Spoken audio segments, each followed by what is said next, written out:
nobody has, it seems to me, really seriously asked the question, how do stars begin? Why? How out of space do these enormous radioactive centers arise?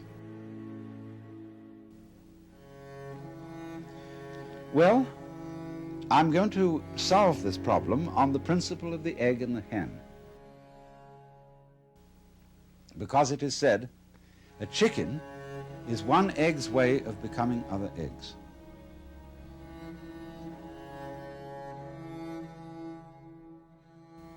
Now let's suppose then that a planet is one star's way of becoming another star.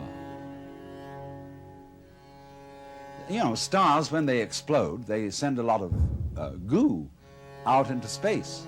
And some of this goo solidifies into balls which get in orbit and spin around the star. And in one chance in 1,000 maybe, one of those balls will become like the planet Earth. And slowly upon it will arise what some people might call a disease called the bacteria of intelligent life.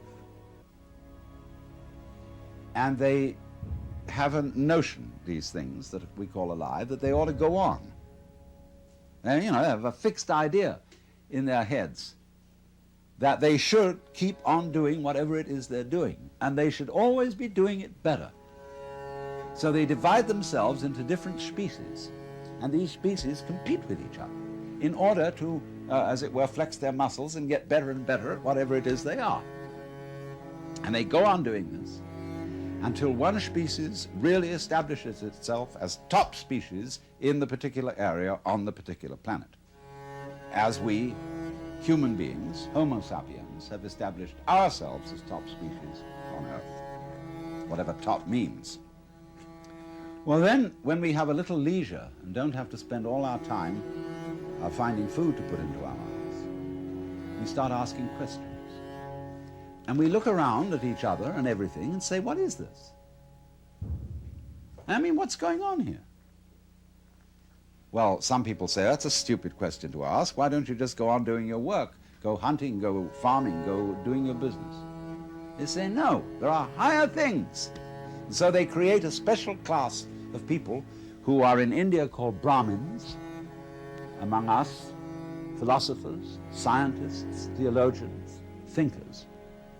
And they go into this question, and they're allowed to stop farming, to stop hunting, to stop mining, to stop scrubbing floors, and to go to very special places called universities, where they can sit around and think about what is going on. Well, they think about it. First of all, they do what they call philosophy, which is they try to say what it means, what does the word be? What does the word exist mean? What do we mean when we say we're here? Well, they find they can't discuss that very far because the word stops meaning anything. It sort of becomes a noise. They say, no, we're not really getting to the point. What we've got to do is, instead of thinking all the time and just theorizing and talking words about what's going on, we've got to investigate it experimentally. We've somehow got to look into this stuff that we call reality, a material world, and find out what it is. So they start chopping it up, see? They go into flowers and they chop up the seeds and they look into the middle of the seeds. They find something there and then they have to get a magnifying glass and look in on that.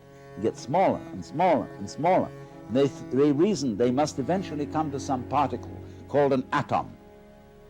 In Greek, atom means atomos, non-cuttable, what you can't split any further. So they come down to the atomos, that than which there is no whicher, they thought. But then they found they could split that atom. They could find the electron, the positron, the meson, etc., etc., etc., forever.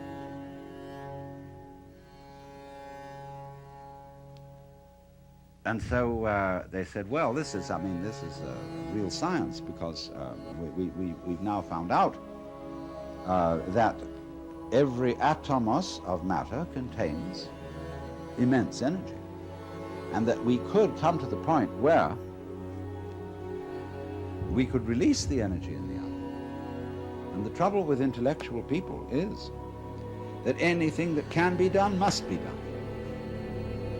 And so eventually, in the necessary course of the development of nature, they found out how to blow the earth to pieces and turn it into a star.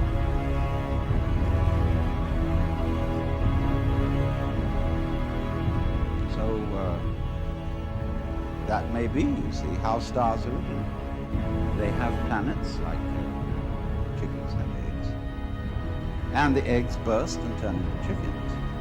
And planets burst through the agency of intelligent life and turn into stars, which throw out other mud balls, which some of which stand a reasonable chance, about as reasonable a chance as, say, any male spermatozoon stands when it enters the female womb of becoming a baby. 1 in a million. And those spermatozoa are in exactly the same position as the planets and the stars. Now, I tell you, this is a fantasy. But you may ask me, isn't it a rather unpleasant fantasy? Aren't things going the wrong way, the wrong direction? In other words, if the whole point of life, I mean, this tender biological substance with all its tubes and filaments and nerves, which is so very sensitive, if all this is to end up in fire, into an absolute blaze of light, don't we say, oh, what a shame? You don't, is that the way it ends?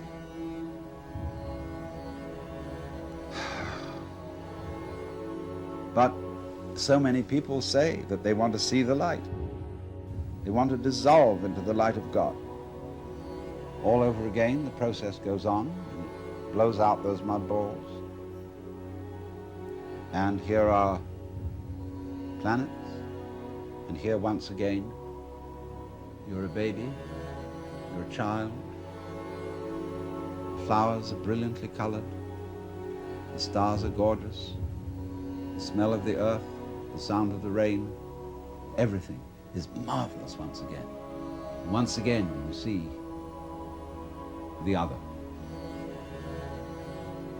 the man, the woman that you love. As if it had never happened before, it all starts over again. And as it goes on, it gets more and more intense. All the problems get more and more problematic. You find you're wrestling with something you can't control. You've got to control it, but you absolutely can't control it, like all the problems of the world at the present time. The whole scene is completely out of hand. And we feel we're going to our doom, because we're going once again towards the birth of a star, which is the most creative thing there is.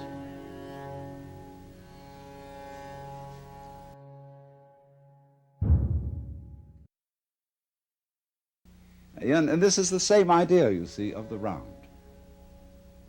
That we are almost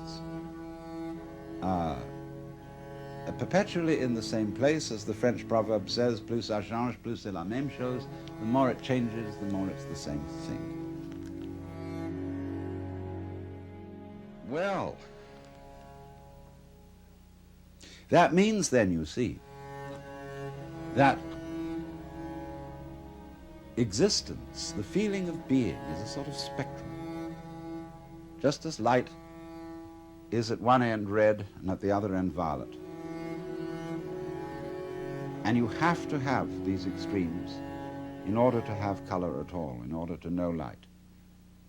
So you see, likewise, we have to have the experience that there is somebody else, something else going on altogether out of our control, in order to have the experience of being me.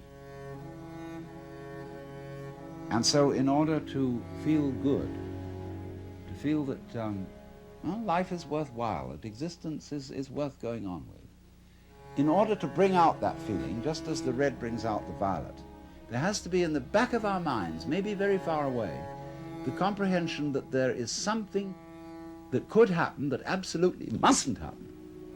that is the horrors, that is the screaming mimes at the end of the line. We have to know that's there. And every so often, that has to happen. Because if there isn't the experience that we go through, called the screaming mimes at the end of the line, where everything has gone wrong, like just before he died, the British novelist Arnold Bennett said, "I feel somehow that everything is absolutely wrong." You know? So the possibility, even the imagination that there could be such an experience in the back of our heads, is the background which gives intensity to the sense that we call feeling good, feeling that it's all right. It's all right now, I'm only bleeding. So, if you understand that, you see that really and truly you're always in the same place. Just as every creature thinks it's a human being. And as just every being turns out to be a reproduction by some interesting technology, whether it's electronic or biological, makes very little difference.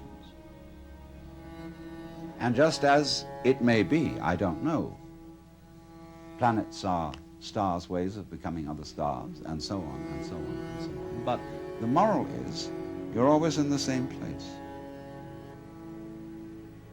And what is that place?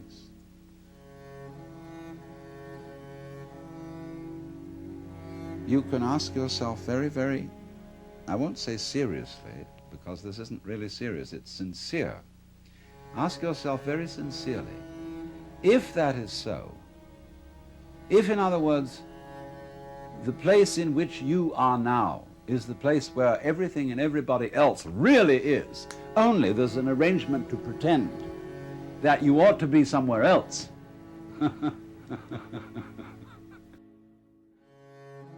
The place where you are is the place where you're always pretending you ought to be somewhere else. And this is the nature of life. This is the pulse. I ought to be somewhere else. So it's a kind of a gazum like that, see? When if you discover that that's the trick that you're playing on yourself, you become serene. And you don't entirely give up the game because you've seen through it. But you say, it really might be fun to go on playing.